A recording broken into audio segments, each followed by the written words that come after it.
Hi, I'm Jack and welcome back because this time I'm going to do another ranking video, and this time it's for the entire MCU plus the 3 Disney Plus shows we've had thus far. I cannot wait to talk to you guys about it, but don't forget, before we get started, let me know down below in the comments section what's your ranking of the MCU movies plus the Disney Plus shows. If you want to throw in like maybe the Netflix shows or Agent Carter and Agents of S.H.I.E.L.D. and all that, go right ahead. Before that too, don't forget to follow me on social media. My username is down below on the bottom of the screen. So don't forget to do that while you're at it. Let me know what your ranking is down below, and let's get started. In last place is Thor: The Dark World. This is easily the weakest movie in the series because it has the worst villain in the series in the form of Malekith, and Jane Foster isn't that great of a character, and it's just a really boring film whenever it focuses on Earth, whenever it's set there, or whenever it focuses on anybody that isn't Thor and Loki. It's just a little boring to watch, and while it's still a pretty watchable movie in its own right, it has some good moments here and there, like Thor and Loki poses as Captain America, and even some of the fight sequences in the last half of the movie and stuff, all that. While it has some good moments, it is bogged down by a bad villain, a boring story, and some characters that just do not add anything to the film. And overall, it has The Dark World sitting at the bottom of the list. Sitting in front of Thor: The Dark World is The Incredible Hulk. Now, this is a decent movie. It has good performances from Edward Norton as Bruce Banner, and Tim Roth is good as Abomination, as is William Hurt as General Ross. And it's a decent, entertaining movie as its own thing, just a standalone Hulk movie. But when I look at it as an MCU movie, it's way at the bottom of the list in front of The Dark World, because this movie, after the first Avengers movie, it doesn't do anything interesting. And it's just a very simple movie, and it feels like if you remove this movie from the timeline, it doesn't affect anything in the future. And it just feels like a movie that's sort of forgotten about. But it does have some cool Hulk out moments where he turns into Hulk and he takes down all of these government weapons and all these government tanks and all that. So there's some cool action bits here and there. And the climax between Hulk and Abomination is awesome to watch. But overall, while it's a good standalone Hulk movie, as an MCU movie, it's weak, and it sadly doesn't have any purpose past the first Avengers movie. Next up on the list is Iron Man 2. Now, this is also one of those weak sequels that the MCU has put out, because while it has some entertaining moments throughout, it has a very messy script, but that's due to the fact that they had to rush the movie into being made because they commissioned a sequel to Iron Man right when it came out, and they didn't have as much time to make the best script that they could have made. And Whiplash is a really forgettable and a really one-note villain. He doesn't do anything for the film, and he doesn't really add much to the character, and it doesn't do anything to push Iron Man forward. And overall, because of the fact that, not only that, but it also makes Tony a bit of an unlikable character because they make him extremely reckless. But I get he's arrogant, but he's doing a lot of really dangerous things. And they had like the potential with the story of Demon in a Bottle, where he's slowly getting killed by his arc reactor because of the metal, and it just never gets talked about again once you get to the climax. So there's a lot of storylines that they could have worked. They were good ideas, but they weren't executed very well, and there were very few action sequences over the course of the movie, because you have Iron Man versus Whiplash in Monaco, and then you have Iron Man versus Rhodey in his mansion, and then you have the big battle all the way at the end. There's not a lot of action sequences. It's a very character-driven movie that sets up the Avengers and what's to come, but I will admit, Iron Man 2 does give us our first wide look at the MCU, and we got Don Cheadle as War Machine. So overall, while it is an entertaining movie in its own right, it's sadly the weakest Iron Man movie, and it comes down in this place. Next up, Thor. Now, this is also a similar thing to me, because while, again, it's an entertaining movie, it sort of gets dragged whenever it's on Earth because so much of this movie, Thor's on Earth trying to learn what it means to be a hero, especially after reigniting a war between the Asgardians and the Frost Giants. But whenever it's on Earth, it can be pretty boring at times, while there are funny moments here and there. And Chris Hemsworth does deliver a solid performance as Thor in his first performance as the character. And Tom Hiddleston is really good as Loki. And the visuals of Asgard is outstanding because it gives you a lot of Shakespeare look. But there's a lot of Dutch angles. And because it's on Earth, you don't get a lot of Thor action. And for a Thor movie, it's weird that you have it set so much on Earth, but not out in the cosmos. So it's a movie where, and it's also a movie where I think once you get past that point, then it just hasn't aged all that great because it feels so different compared to where the MCU is at now. And it's a movie that after Thor: The Dark World, it just doesn't really hold up as well as it used to, unless you're talking about visually, which it does. But overall, fun movie, solid outing for Thor. But it's also another MCU movie that comes down at the bottom. In 23rd place is Iron Man 3. Now, this is actually one of those MCU movies that I think is very underrated. Now, sure, it's in 23rd place compared to anything higher on the list, but I will admit, it's a fun movie. It makes Iron Man a much more likable character than in Iron Man 2, and I liked how this movie tests Tony Stark because now he had PTSD after the events of the first Avengers movie, and it is also a movie that deals with grief, trauma, and it basically breaks Tony Stark down, and you have to see him over the course of the movie basically trying to be a hero without his Iron Man technology, especially after the Mandarin and the Ten Rings, they bombed his mansion, especially as he publicly announced his identity. So it's a very character-driven MCU movie that has great performances. It's very well written by Shane Black, and I think it works a lot better as a Shane Black movie than an MCU movie. And it's also a much better Iron Man movie than Iron Man 2. Now, maybe the Mandarin twist is very controversial. I wasn't bothered by the twist, but I thought Aldrich Killian was a weak antagonist, and he doesn't do much for this movie for me. And I thought that it does look visually cool, and it feels weird that it ends with Iron Man he destroys all his suits, and he's like, I'm Tony Stark now. You can't take away that I'm Iron Man. But in Age of Ultron, he's Iron Man again. And it just feels weird. And because it felt like this was the end of his character, but then they had to bring him back for more. So it feels weird that as an MCU movie, it ends like that, than as a Shane Black movie. But visually, it's cool. It's a fun movie. It has humor. And Robert Downey Jr. does give a terrific performance as Tony Stark in this movie. And while it does have a weak villain and maybe a controversial plot twist, it's a fun movie in its own right. Coming up after Iron Man 3 is Captain Marvel. Now, I actually had a fun time with this movie. Brie Larson is good as Carol Danvers, and I loved her dynamic with Samuel L. Jackson as Nick Fury, who's in his younger years. And I thought it looks pretty good from a visual perspective, and I liked how it was a 90s movie, especially as we've never seen an MCU movie really tackle being in the 90s. So it had some vibes where it did feel like it came out of that time period. But the reason why it's placed here is because I thought the first few minutes were a little slow when you meet her on the Skrull, no, not the Skrull planet, but the Kree planet of Hala. And it just feels kind of slowly paced. It feels like the movie was trying to get somewhere, but it just was taking its time to get there. And it could have been done a little bit better pacing-wise. But it really starts to pick up once she's on Earth. Once she's on Earth and she's with Nick Fury, that's when the movie starts to go. And I thought that I was a little bummed with how Ronan was used, because he was also like sort of heavily marketed in like the trailers and that he was going to come and all that. But yeah, it is what it is.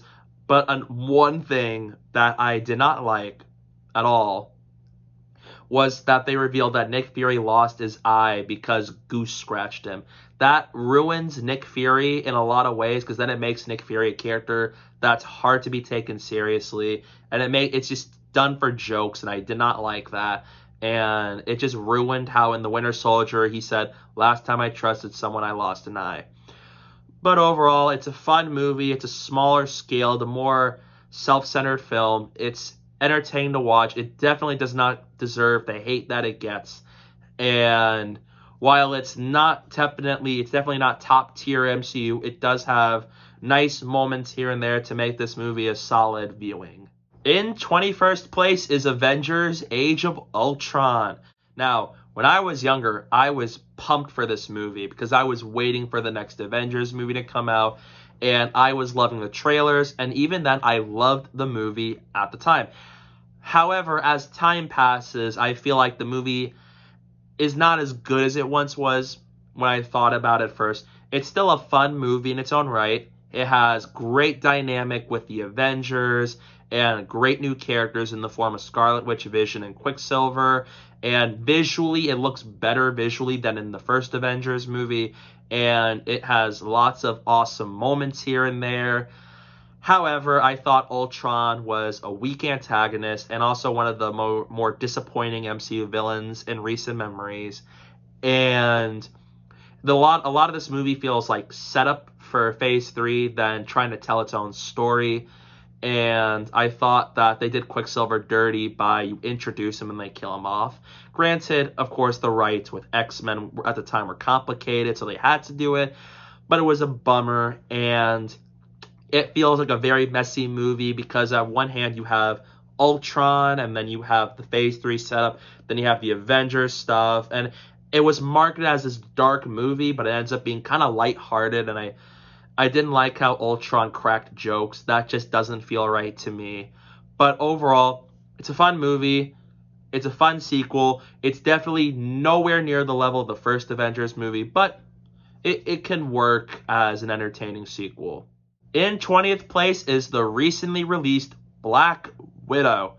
Now, when I first reviewed this movie, I gave it an A-. However, I feel like that's sort of lowered because this time I noticed that the editing wasn't that great at times, and I thought Taskmaster was one of the more disappointing MCU characters I've ever had to witness. Granted, Taskmaster fit the story that they were trying to tell, but I was still bummed that was Taskmaster because Taskmaster came off as a Terminator. But Scarlett Johansson was great as Natasha Romanoff. Florence Pugh is terrific as Yelena Belova, and David Harbour and Rachel Weisz were great as their characters, Red Guardian and Melina. Now, it's a great movie, of course, when it comes to the family dynamics, because that stuff is when the movie is really going strong. And some of the action sequences are still really cool. And I thought, however, that even though that stuff was good, I felt like the villains weren't that great, and there was no stakes in the movie because you already knew Nat's fate because of Avengers Endgame, so I literally did not feel any sense of urgency or tension, and I thought the movie should have ended a lot better than just ending the movie setting up Infinity War, which we've already seen. So, while it's still a great movie, it's still a movie I had fun with, it's definitely not my favorite, nor is it one of those movies that I absolutely would rewatch very often. So while I liked Black Widow and I'm happy we got it, I still feel like we waited a little too long for this movie to come out. In 19th place is AntMan. Now, this place and the next spot in the ranking are sort of interchangeable where I'm at. But AntMan, it's a fast-paced movie, it's a heist movie, which I really enjoy, and it has lots of humorous moments here and there with Scott Lang trying to learn how to use the Ant-Man technology, and even like his friends Luis's stories. It's a funny movie, it's entertaining, and it has a lot of heart, and Paul Rudd is a great lead in the form of Scott Lang, aka Ant-Man, and Michael Douglas is really good as Hank Pym, and there's lots of funny moments here and there. It looks really good visually, and it's that movie that we needed, especially after Age of Ultron. Now, what keeps this movie being a little bit higher on the list is because Yellow Jacket was all right. Not a terrible villain, but not one of the greats. And he just feels like that generic villain who wants to sell weapons, and it just feels like a motivation we've already seen before, like Justin Hammer, Ironmonger, and all that. Now, he's still a fun movie. I absolutely have a blast watching it. It's one of the funnier MCU movies we've had, and it's a very small scale movie that I appreciate. Next up is its sequel, Ant-Man and the Wasp. Now, this is an unpopular opinion of mine because I actually have a huge fun time watching this movie. It's a much better paced movie than Ant-Man. It's a really funny movie, perhaps maybe even funnier, and it looks really good visually when it comes to the CGI and all that. And Paul Rudd is once again terrific as Scott Lang in this movie, and this time Evangeline Lilly gets to hold her own as the Wasp, and she's awesome. And they have lots of funny moments here and there, and it's also, again, a really heartfelt movie. And there's lots of tension when it comes to Scott trying to evade the FBI, and Scott, Hank, and Hope trying to get Janet out of the quantum realm, but then you have Sonny Birch and Ghost trying to get the lab and prevent them from succeeding. There's a lot of tension. There's lots of stuff happening. And while maybe it's not the best MCU movie, or maybe not the one we've wanted after Infinity War, it's personally a movie that I think I needed after Infinity War. It's fun, it's fast-paced, it's entertaining, and it gives me a lot of excitement leading up to Endgame, especially with the ending of the movie where Scott gets trapped in the quantum realm. Plus, Luis's story in this movie is hilarious. In 17th place is Spider-Man Far From Home. Now, on the surface side, it is a visually terrific movie. It's much better than Homecoming in terms of action sequence, the visuals, and even the fact that it's a much more fast-paced movie. And it does have lots of great performances from Tom Holland, Samuel L. Jackson, Jacob Batalon, Zendaya, Jon Favreau, and even Jake Gyllenhaal as Mysterio. And it has lots of fun moments here and there, and it's entertaining to watch, and it's a good movie to get after a movie like Endgame. However, I thought that the humor can be a little hit or miss at times because there's a little too many coming at you. Some of it lands and some of it doesn't. And I thought the Edith plotline wasn't that good because it just feels weird to give like multi-million-dollar glasses with drones and all that technology to a teenager. And I thought they made Peter a little too passive in the first 2 acts of the movie, which for someone who loves Spider-Man, did not think that was the wisest choice. But overall, it gave us another one of the greatest Spider-Man movie sequences in the form of the Mysterio illusion sequence. It has some terrific action sequences, great CGI, and it has an epic climax and easily one of the best end credit scenes of all time. That leaves me really excited for No Way Home this December. Coming back home is Doctor Strange. This is easily one of the MCU's most visually stunning movies to date. It has phenomenal visual effects, an outstanding lead in the form of Benedict Cumberbatch as Doctor Strange himself. It has lots of great characters, and it has a lot of fun while at it. Now, this movie does have some of that Phase 1 origin vibe, but it's overshadowed by the fact that it has phenomenal visuals, great cast, great lead. It's very fast-paced once he finally gets the Kamar-Taj, and it has great characters alongside him, like Wong, like Mordo, and it's a fun movie, and it does open the doors to the multiverse. However, I thought Kaecilius was not that great of an antagonist. He feels more like a pawn in the form of, so that Dormammu would be the main villain, which, again, Mads Mikkelsen is a terrific actor. But I thought Kaecilius wasn't as well developed as he could have been. And I thought that the scene between Dormammu and Doctor Strange is easily the best part about the movie. And it's a fun movie. The villains aren't necessarily the best, but it's easily one of the most visually stunning films we've had thus far. In 15th place is Captain America, the First Avenger.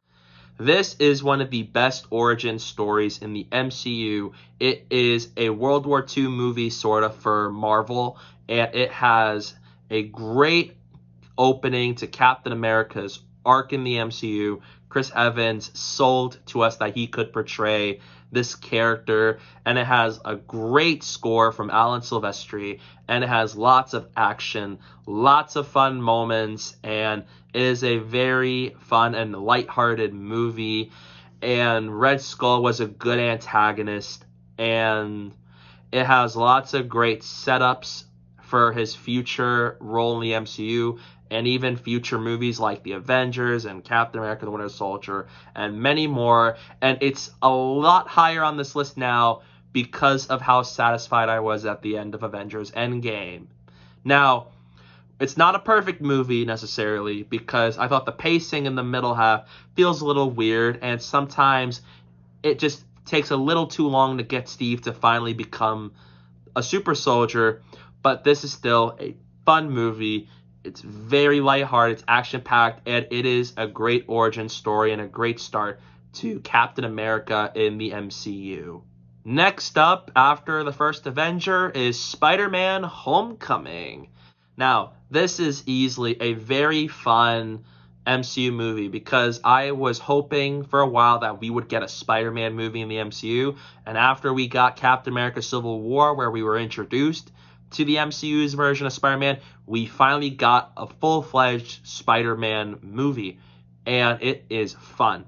It's an absolute blast. It has a great lead performance from Tom Holland, and it has one of the best villains in the series in the form of Michael Keaton's Vulture, who's not much of a villain, but rather he's a complex character where you know why he's doing what he's doing, and he's not necessarily a villain.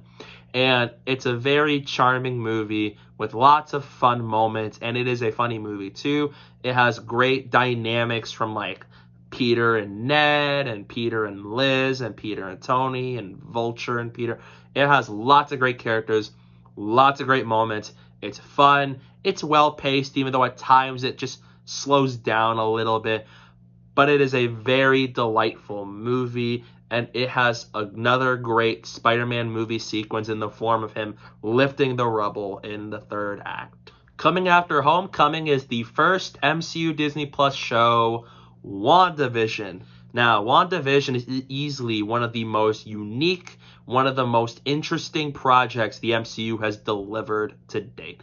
It has excellent performances from Paul Bettany, Elizabeth Olsen, Katherine Hahn, and it's a very fun show to watch, especially as it's a sitcom at first, and it has lots of entertaining moments, and it really makes you think, what's happening here? How does all this happening? And all that. It's a very fun show. It's one of the most unique and interesting projects, and it's a show that always left me excited for the next episode. And it had lots of great characters coming back, like Darcy, redeemed in this show, and Jimmy Woo, who finally has the perfect character arc in this show, thanks to him finally perfecting the card trick. That is the best character arc. Nobody can tell me otherwise. And Monica Rambeau is a great character on this show, especially as this time it's an older Monica.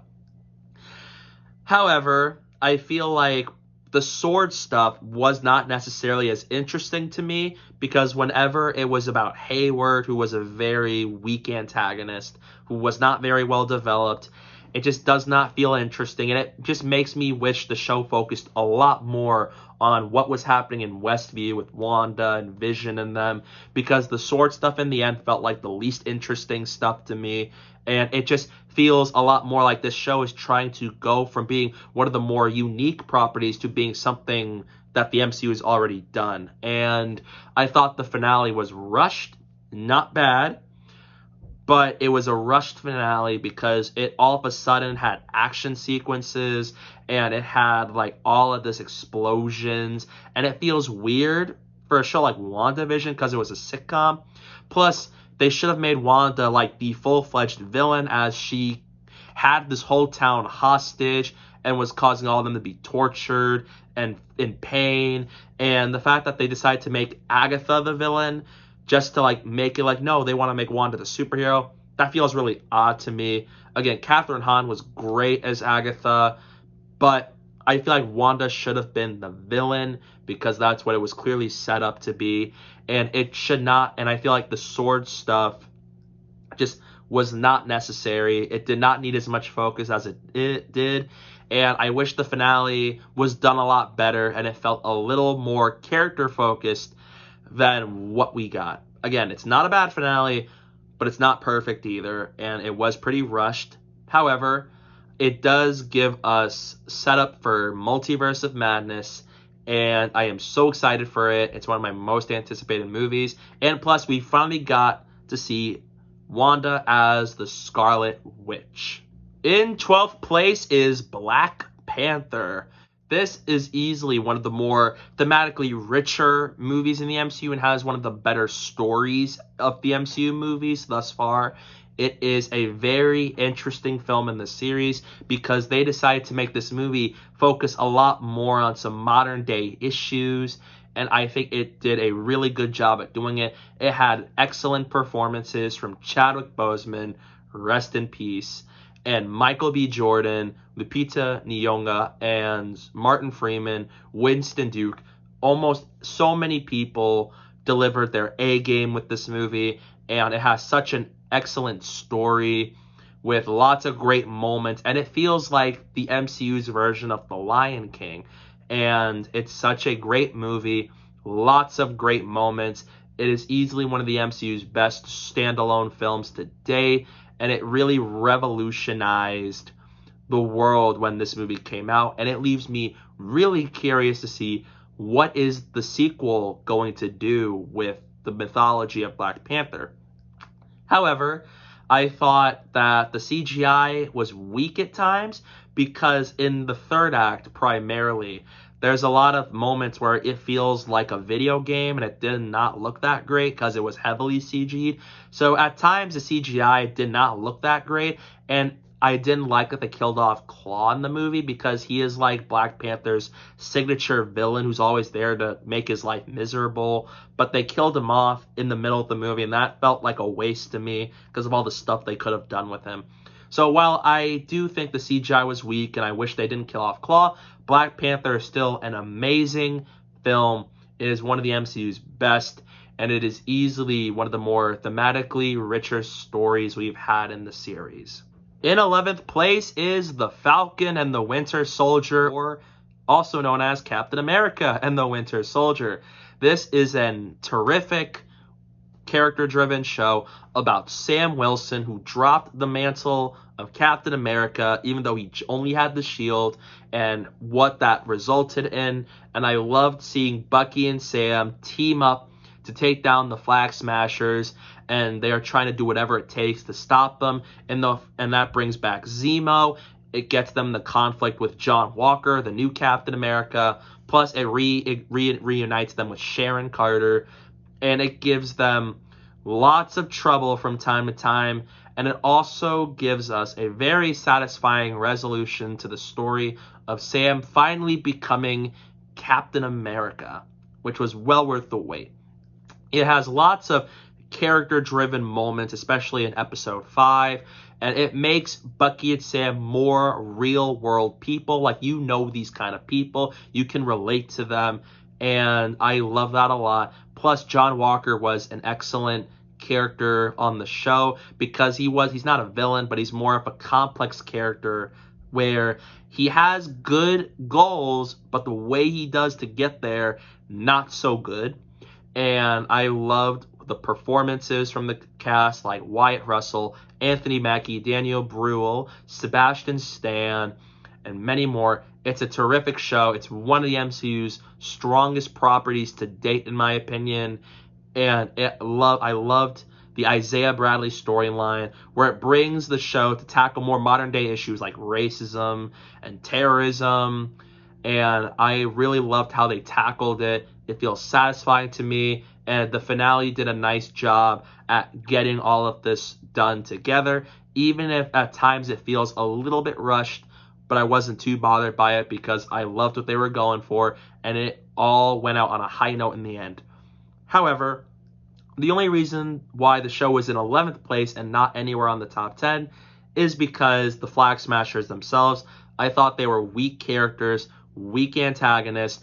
Carly, I just could not relate or care for her character because at one episode, she's like, they're trying to steal medical supplies and vaccines, but then the next episode, they like blow up a building full of people in them. And it's just really hard to root for them because I couldn't find myself really rooting for them or caring for them. And their goal that the world was better during the blip when in the events of Infinity War and Endgame does not make any sense to me whatsoever, because it wasn't a good place then. So I just could not care for their characters. They were the only thing that holds the show back from being a lot higher on this list. But overall, The Falcon and Winter Soldier is a great character-driven show. It's one of my favorite MCU properties we've had thus far, and it does a great job at bringing more modern-day topics to the series, and it finally gives us the next Captain America of the next few years. But kicking off our top 10 is Guardians of the Galaxy Volume 2. Now, this movie is easily one of the best sequels we've had thus far, because usually most sequels, they try to be bigger and better than the original in every way. But James Gunn looked at too, and he did the right choice of making the movie a lot more character-driven, and it was a great movie with some of the best visuals we've ever had. It might be like top 3 because it's visually gorgeous to look at, and it has lots of funny moments. It has an excellent soundtrack, and it has a much better villain than Ronan in the form of Ego. And Chris Pratt gives his best performance as Star-Lord in this movie.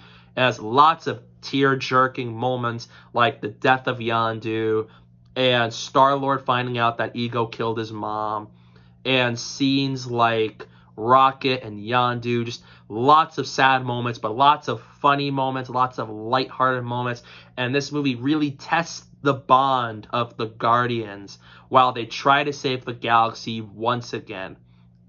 Sadly, the Sovereign were a little too cheesy, and they did not need to be in this movie as much, and I thought the pacing in the middle of the movie feels a little slow because then you split the team up, so then they focus on like what's happening with Rocket, Groot, and Yondu, what's happening to Nebula, what's happening to Star-Lord and Ego and them. So at times the middle can be not as fast-paced, but outside of that, it's a terrific sequel. It is easily one of the MCU's best movies, and it's so visually stunning, and James Gunn does deliver a movie that is on that same level as the original, if not even better from a standpoint of that. Coming up in 9th place is Thor Ragnarok. This is easily the best Thor movie of the 3 because it saves the character, it revives him, especially after like Thor: The Dark World, where this time they gave him the lightheartedness, they gave him all the fun, they gave him the action, they revived and redeemed his character, and Thor Ragnarok is easily one of the most funniest and entertaining and very vibrant MCU movies to date.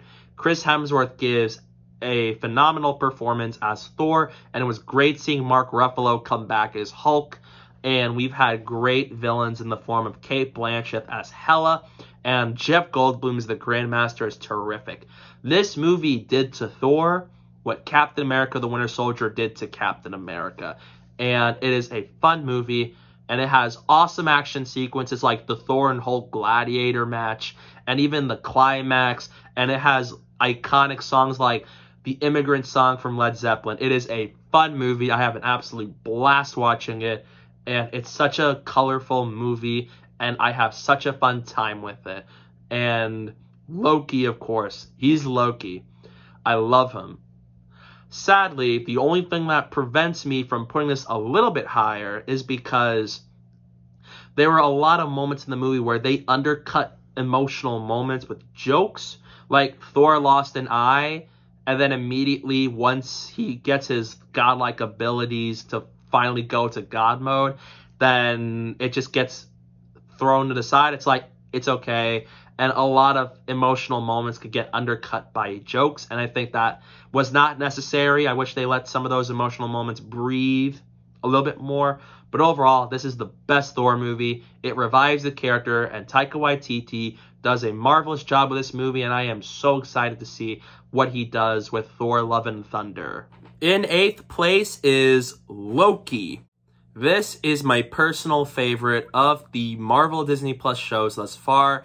It is an excellent show led by Tom Hiddleston as Loki. He has great dynamic with Mobius, played by Owen Wilson. It has absolutely outstanding visual effects that feels like it came from a movie, and it's a very interesting and mysterious show.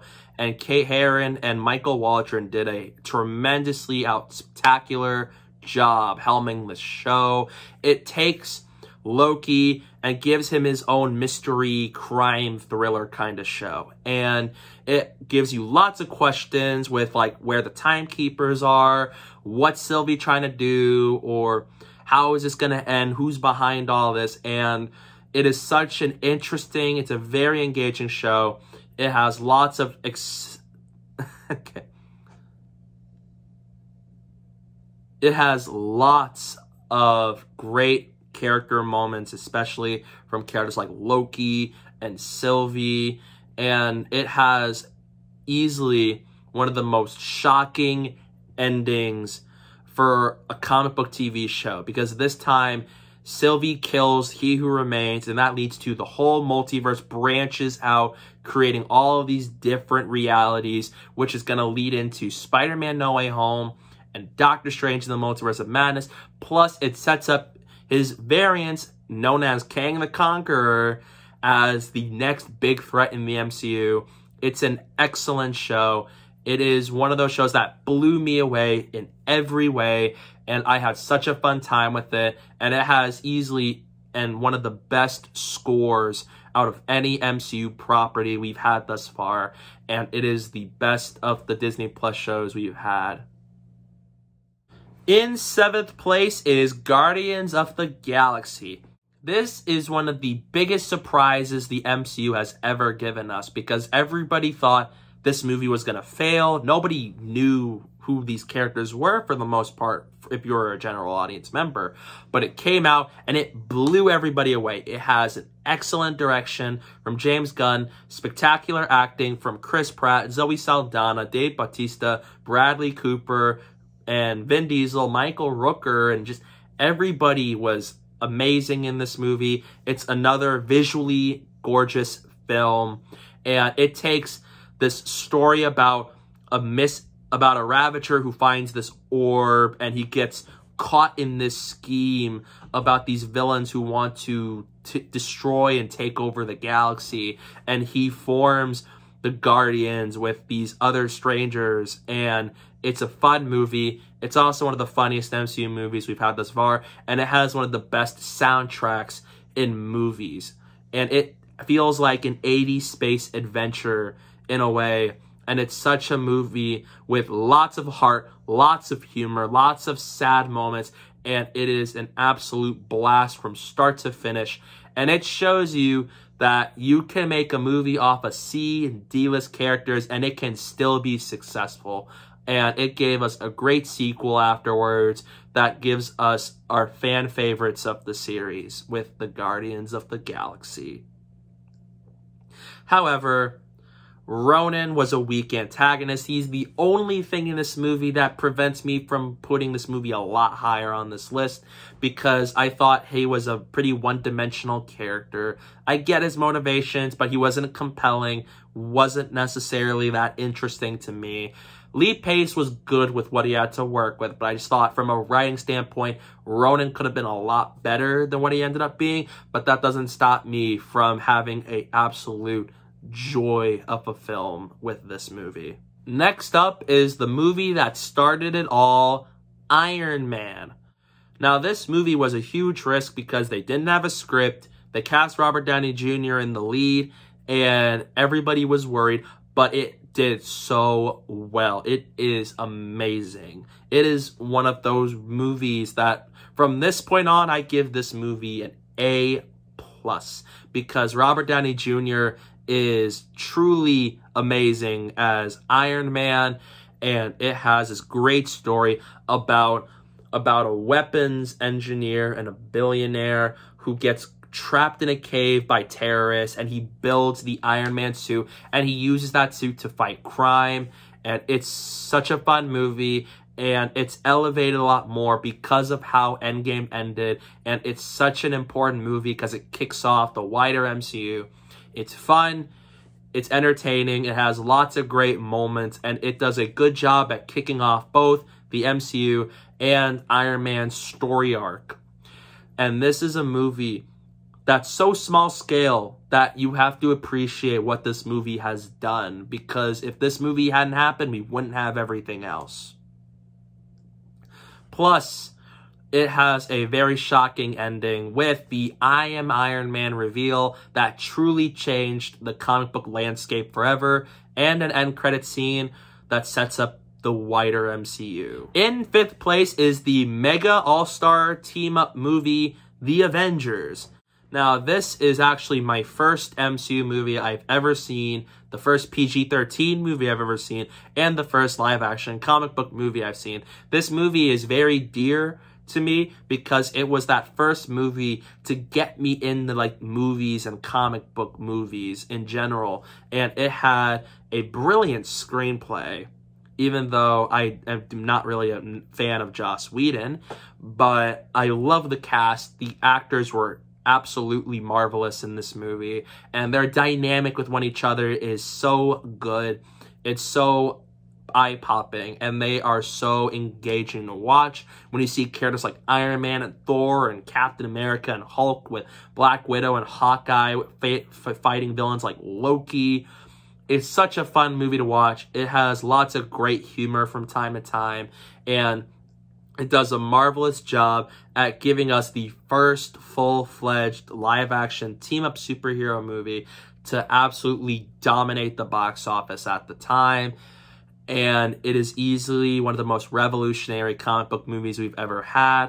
And while visually it doesn't look as great as it used to, because future MCU movies looked a little bit better from a visual standpoint, even its successor, Age of Ultron, The Avengers is still one of my all-time favorite comic book movies that has a really special place in my heart, and it easily stands as one of my all-time favorite MCU movies. Oh, and the third act is amazing. Just seeing the 6 Avengers fighting off the Chitauri and Loki and trying to close this wormhole. Lots of great stuff, lots of great moments, and it is such an amazing feat that Marvel was able to pull this movie off the ground. In 4th place is Captain America: The Winter Soldier. This is easily the best standalone MCU movie because this one feels less like a comic book movie and more like a political thriller. And I love it for that because it gave us the best action sequences out of any MCU movie we've had thus far. And it is such a thrilling, engaging movie that keeps your eye glued to the screen. And you see characters like Captain America living in a world that he just doesn't recognize anymore. And he has great villains to fight, like the Winter Soldier and Alexander Pierce. And it is a very engaging movie with lots of political messaging here and there about peace, security, freedom, terrorism.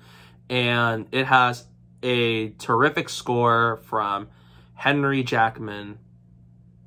And it's such an engaging film. I know I've said engaging several times, but it truly is. It has a great opening, great visuals. Luckily, it's not anything fake or anything. And this is one of those comic book movies that I would call perfect. It is one of the best standalone movies, has one of the best action sequences out of any MCU movie. And this is that movie that makes Captain America one of the best fighters in the MCU. And Black Widow is great in this movie, and it introduces us to Falcon. And it is easily Nick Fury's best role out of any of the movies besides the first Avengers. Overall, Captain America the Winter Soldier is an epic movie, and it is truly one of the best Marvel movies ever made. In third place is Captain America Civil War. Now, I know this seems more like an Avengers movie, which I can understand, but this was one of my most anticipated movies ever at the time. I was so pumped for this movie, seeing these characters fight one another, and especially because this movie introduced us to characters like Spider-Man and Black Panther. It has a great villain in the form of Zemo, and the acting is phenomenal from the whole crew, from Chris Evans, Robert Downey Jr., Scarlett Johansson, Chadwick Boseman, Tom Holland, and everybody. It is a visually good film. Maybe not one of their best, but it's still a terrific movie, and I like how it looks. But it is a phenomenal film from the MCU. It's the one I've watched the most of the movies we've had, and it is a very emotional film because this is the movie where the Avengers get divided into two factions, one by Team Captain America and one by Team Iron Man.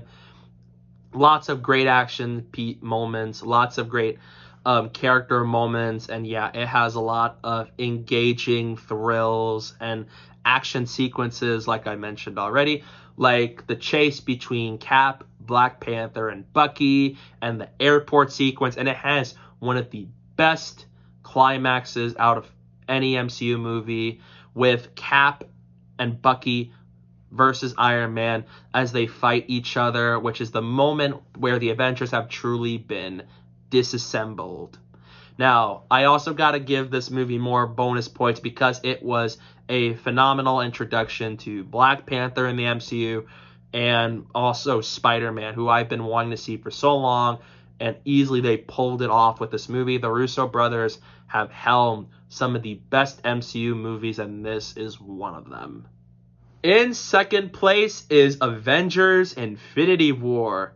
This is a movie that I've been wanting to see for such a long time because it was that movie where every corner of the MCU comes to a head to take on Thanos, who wants to get all 6 Infinity Stones and snap half of all life in the universe. This is a very engaging film. It's one of the MCU's most fast-paced movies ever. And there's a lot of tension. There's lots of stakes. It's also one of the most visually gorgeous MCU movies. And it has lots of great action from characters like Cap, Black Widow, and Falcon versus Proxima Midnight and Corvus Glaive. But also the Battle of Titan, where they fight Thanos on another planet, and especially the Battle of Wakanda. And it was so awesome seeing all of these characters meet at one another, talk to one another, fight alongside one another. Like, this is the movie where you have Captain America, Iron Man, Black Panther, Spider-Man, Star-Lord, the Guardians, and Black Widow, and Hulk, and all that. It is a fanboy's dream for this movie to exist. The Russo brothers did a outstanding job helming this movie, and they absolutely pulled it off. And Thanos is easily the best villain in the MCU, and they gave him lots of great moments, and there's some funny moments here and there, but a lot of sad moments, and it resulted in one of the biggest endings in the history of cinema, where Thanos won and half of all life in the universe dusted and the Avengers lost in the worst way possible, setting up one of the biggest finales in the history of cinema. In first place is Avengers Endgame. Now, this was probably my most anticipated movie ever, because this is the end of an 11-year story, and it wrapped up a lot of these character arcs, but also kicked things off in a new direction. And they had a tough job of trying to continue where Infinity War left off, because the villain emerged victorious and the heroes lost badly. And it was so great that they tried to have a lot of character moments here and there, like Cap and Iron Man trying to resolve their relationship after Civil War and seeing them be on good terms again.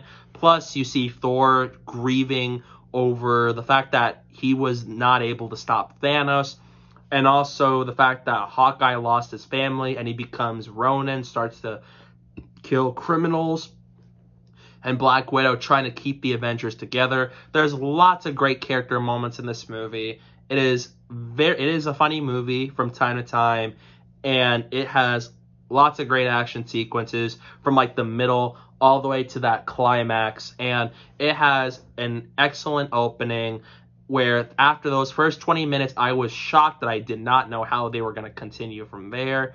And it easily is my favorite theater experience I've had to date, which is another reason why it's at this spot on the list.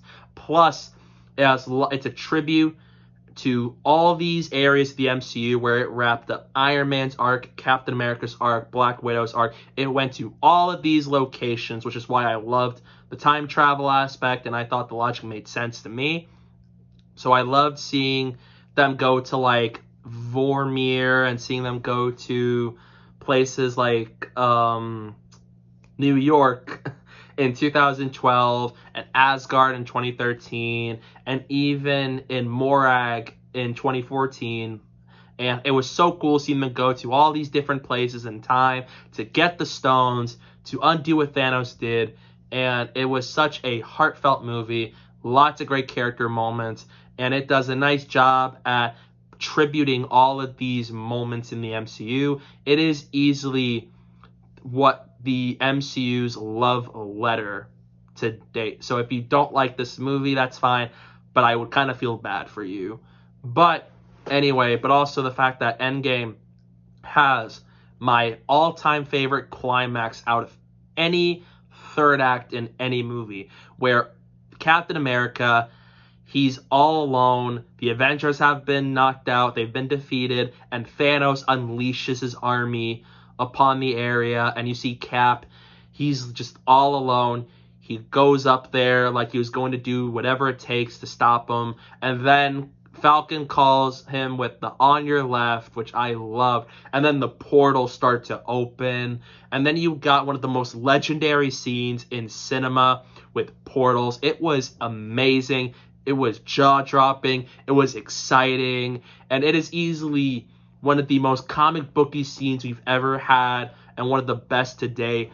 And it finally gave us the moment where Captain America finally says, "Avengers assemble," as he unites the entire MCU against Thanos and his army, leading to lots of great action sequences and moments throughout this climax, and also a really heartbreaking ending to Robert Downey Jr.'s run as Iron Man, with him snapping his fingers, repeating the line that kicked off all of this, "I am Iron Man." It's a sad scene. It does leave me weeping every single time.